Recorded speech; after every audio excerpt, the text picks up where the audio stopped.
Pemirsa, di tengah situasi dunia yang penuh ketegangan, hangatan dan cerita seru dari sejumlah daerah dan juga mancanegara.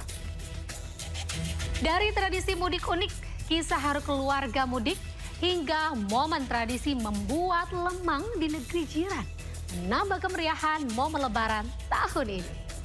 Lalu seperti apa potret keseruan lebaran 2026? Berikut selengkapnya.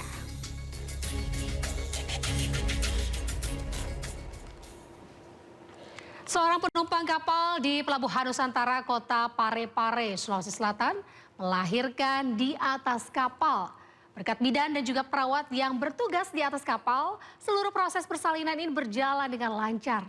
Evakuasi ke rumah sakit dilakukan saat kapal bersandar di pelabuhan terdekat. Seorang penumpang kapal bernama Isa, 37 tahun, dievakuasi petugas kesehatan Pelabuhan Nusantara Kota Parepare, Sulawesi Selatan. Penumpang ini dievakuasi setelah melahirkan di atas kapal sesaat sebelum KM Pantokrator yang sebelumnya berangkat dari Pelabuhan Nunukan, Kalimantan Utara, bersandar di Pelabuhan Nusantara Kota Parepare. Berkat bidan dan perawat yang bertugas di atas kapal, seluruh proses persalinan berjalan dengan lancar. Isa melahirkan seorang bayi laki-laki dengan kondisi sehat. Ini proses persalinannya di atas kapal sendiri seperti apa? Proses persalinannya lancar. Kebetulan ibu ini mungkin sudah melahirkan pertama, jadi bukan pengalaman pertama untuk melahirkan. Jadi dia ada pengalaman. Kebetulan dari perawat juga sudah konfirmasi sama saya karena pada saat ini kapal mau sandar. Selanjutnya ibu dan bayi ini langsung dibawa ke Rumah Sakit Andi Makassau, Kota Parepare untuk mendapatkan perawatan medis. Dari Parepare, Sulawesi Selatan, Erwin Eka Pratama, iNews melaporkan. Karena tidak ada yang merawat, seorang pemudik motor di Pulau Sumatera terpaksa membawa serta kucing peliharaannya. Hingga Selasa dini hari 17 Maret, jumlah pemudik motor yang menyeberang melalui Pelabuhan Ciwandan sebanyak 10.182 kendaraan.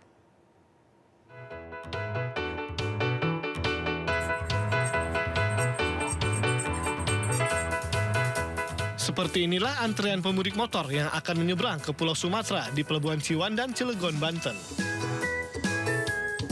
Di antara ramainya antrean, satu pemudik motor membawa serta 2 kucing peliharaannya. Menggunakan tas khusus, kucing ras ini hanya duduk tenang. Menurut pemiliknya, ia terpaksa membawa mudik kucingnya karena tidak ada yang mengurus saat ia pulang kampung.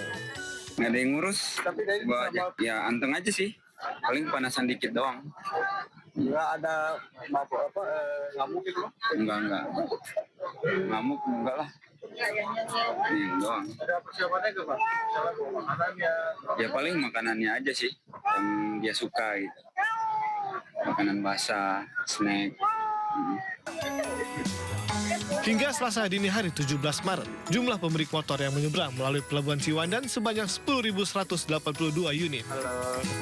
Dari Cilegon, Banten, Iskandar Nasution, iNews melaporkan. Berbagai macam barang dibawa pemudik motor pulang ke kampung halaman. Uniknya, terkadang mereka juga menyematkan tulisan-tulisan lucu yang turut menambah warna perjalanan mudik Lebaran 2026. Seperti momen-momen mudik sebelumnya, tulisan-tulisan nyeleneh juga berseliweran di motor para pemudik. Umumnya tulisan tersebut ditempelkan pada ransel atau barang bawaan yang berada di belakang motor agar mudah terbaca pengendara lain. Tulisan-tulisan ini terkadang menyematkan sindiran, curhatan para pemudik, atau bahkan tulisan lucu yang menggelitik pembacanya. Tidak pelak fenomena tulisan unik ini turut menambah warna perjalanan mudik Lebaran 2026. Pemirsa, berhati-hatilah saat membeli tiket usai mudik nih. 10 calon pemudik di Pelabuhan Sampit, Kalimantan Tengah tertipu tiket palsu. Barcode tiketnya tidak terbaca sistem hingga terpaksa membeli tiket baru. Nasib malam dialami 10 calon pemudik tujuan Surabaya ini yang menjadi korban penipuan di Pelabuhan Sampit, Kota Waringin Timur. Tiket KM Kirana 3 yang mereka beli ternyata palsu. Penipuan terungkap saat korban hendak check-in di pelabuhan. Petugas tidak dapat memproses keberangkatan karena barcode tiket yang dikirim melalui pesan singkat WhatsApp tidak terbaca oleh sistem. Dari 10 korban, 7 diantaranya akhirnya terpaksa membeli tiket baru agar tetap bisa berangkat. Sementara 3 lainnya gagal berangkat sesuai jadwal. Kan mau check-in katanya petugas di sini kan nggak bisa masuk. Pak, kalau boleh tahu beli tiketnya udah berapa lama, Pak? Sudah sekitar 2 mingguan. 2 mingguan. Harganya, Pak? Oh, ini 480. Dari mana Pak kalian dapat beli tiketnya tuh di mana? Aplikasi atau dari Facebook? Kan biasanya kan dari teman tuh kan pernah beli sama orang itu kan. Jadi kita ikut teman itu kan gitu. Pak, biasanya emang tiap tahun beli sama teman atau baru pertama tahun ini, Pak? Baru pertama. Biasanya ke kantor kan kita kan jauh gitu kan kemarin kan. Dari kejadian ini, masyarakat diingatkan agar lebih waspada dengan membeli tiket di agen resmi atau melalui situs web resmi perusahaan untuk menghindari calo maupun penipuan. Dari Sampit, Kabupaten Kota Waringin Timur, Kalimantan Tengah, Normansa, iNews melaporkan. Memasuki momen Lebaran, tradisi Mahya tetap berlanjut di Turki. Tradisi seni merangkai lampu ini kali ini mengajak masyarakat untuk tidak melupakan zakat.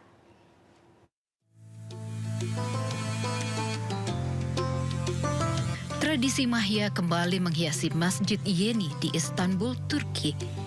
Mahya merupakan seni merangkai lampu di antara 2 menara masjid yang menjadi ciri khas bulan suci Ramadan di negeri 2 benua itu. Dalam menciptakan Mahya, sang seniman harus melawan ketinggian dan cuaca dingin dalam merangkai lampu-lampu. Dengan cekatan, tangan-tangan sang seniman memasang lampu dan mengaturnya sedemikian rupa hingga membentuk sebuah pesan. Bahkan dirinya juga memantau arah dan ketepatan pemasangan lampu. Di penghujung Ramadan, sang seniman membentangkan pesan terakhir yang bertuliskan zakat membawa berkah.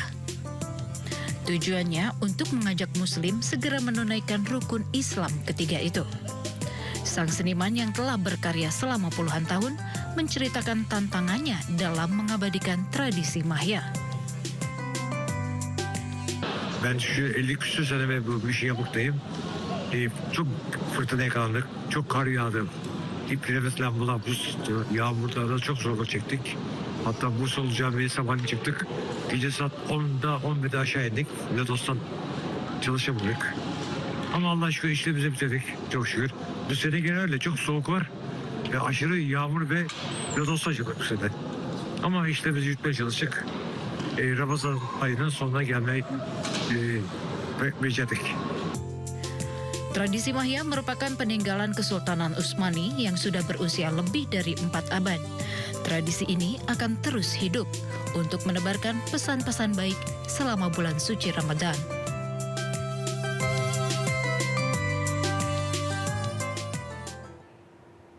Sementara itu di negeri jiran Malaysia, tradisi membuat lemang terus dilestarikan. Lemang merupakan kudapan yang kerap disajikan saat Hari Raya Idul Fitri. Menjelang berakhirnya bulan suci Ramadan dan datangnya Hari Raya Idul Fitri, tradisi pembuatan lemang terus dilakukan. Terbuat dari beras ketan yang direndam dalam santan kelapa, lemang merupakan makanan tradisional khas masyarakat Melayu di Asia Tenggara, termasuk Malaysia.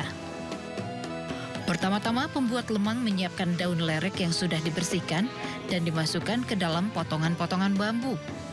Lalu kelapa dibelah dan diparut untuk diambil santannya.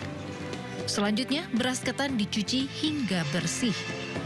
Begitu siap semua, santan beserta beras ketan dimasukkan ke dalam potongan bambu hingga penuh dan siap untuk dibakar. Uniknya, alih-alih menggunakan oven modern, pembuatan lemang dilakukan dengan menggunakan kayu sebagai bahan bakarnya, sehingga mampu memberikan aroma khas asap pada lemang yang sudah matang. Tumpukan bambu berisi adonan lemang pun diatur berjejer dan dimasak di tepian api besar hingga matang. Begitu berubah warna yang menandakan lemang sudah matang, bambu-bambu ini pun diangkat. Cantik bukan? Lemang pun siap diborong pembeli. Pemilik usaha pun menceritakan rahasia di balik legitnya lemang buatannya. Lemang tu sedap. Mestilah daripada bahan yang terkandung dalam lemang tadi. Seperti kita gunakan beras pulut susu nombor 1 Thailand. Kemudian kita gunakan santan yang pure yang datangnya daripada kelapa matak, kelapa kampung, kelapa mawar yang kandungan fat, yang kandungan lemaknya tinggi.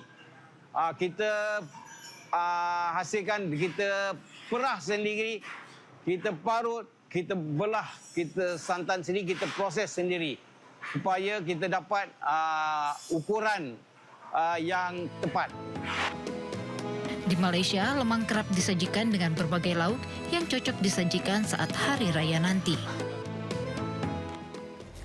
Lebaran selalu punya cara untuk menyatukan dalam tawa, haru, dan juga kebersamaan. Di tengah berbagai tantangan global, momen sederhana bersama keluarga tetap menjadi yang paling berharga.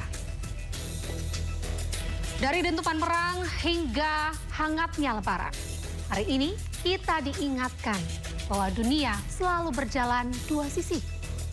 Di satu sisi, konflik dan ketegangan global yang membawa ketidakpastian. Di sisi lain, ada kebersamaan, harapan, dan kemanusiaan yang tetap bertahan.